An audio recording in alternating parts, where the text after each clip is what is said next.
Hello, I am Mrs. Scott, and I get to be your child's math teacher this year.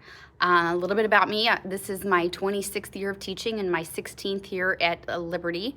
Been in math the whole time, so got a lot of experience. And I pretty much have the best job in the world. So now I'm going to end this intro video and take you to my screen and show you Google Classroom and Skyward and things like that to help us understand what's going on in math. You're on Google Classroom real quick.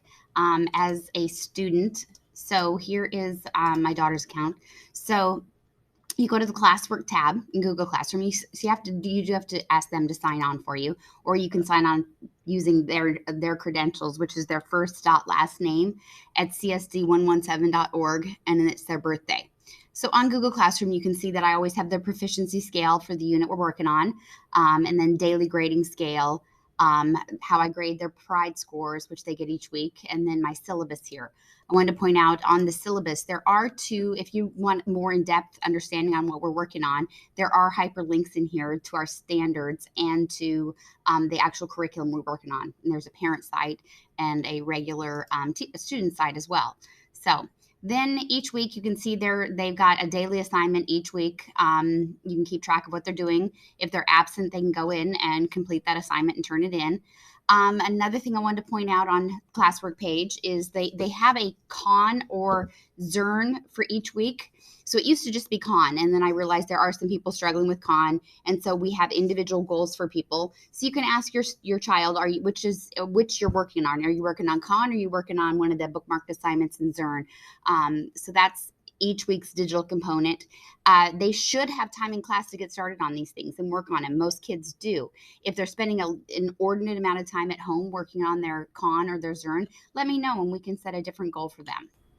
To show you the important part, well, I think it's important, is if you go to the top of the classwork page of your students' Google Classroom, you can see this button, View Your Work. When you click on that, it's gonna pull up their grade book. So these are their daily grades, how they're doing on a daily basis. And again, you can see how I grade each of these things, looking at the different grading scales on the home page. But they have daily grades that are based on completion. And if they've got 3s for everything, that means they are getting it done. They have tried every problem, and that's all I ever ask. It's not based on accuracy. So that grade is set. If you see a bunch of 2s and 1s, that means your child's not doing their homework at night. And so maybe encourage them to get those problems done. For con and Zern, that is an assignment. If they have low grades there, those can always be, you can always go back and fix it or finish the Zern or finish the con, whatever it is, to improve those grades. Okay, the last thing I wanted to show you is in Skyward. So hopefully you know your login, and you can get into Skyward and look at grades. So you'll find the Math 7 class, and this is what it looks like. So I've done various four assessed events so far this year. So these are the besides the daily grades are just based on completion, basically. These are the assessed events to see where they're at in terms of these skills. And we've only done the ratios and proportions unit. And you'll see their unit test will be in here by the time you see this video. They'll have that grade in there as well. And then you can see their weekly pride scores. And if you're curious why they're not getting 4 or why there's, a 2 or whatever it is, you can go over the rubric with them that's in the Google Classroom and ask them, or even contact me if you're curious why your child maybe is getting a 2 or a 3 or whatever. I'm happy to give you any input I can.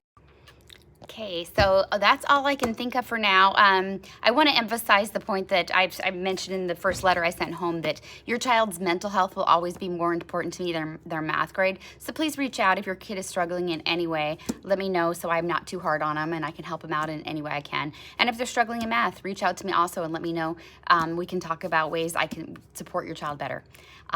As always, if you have any questions, feel free to call or email me anytime. Take care.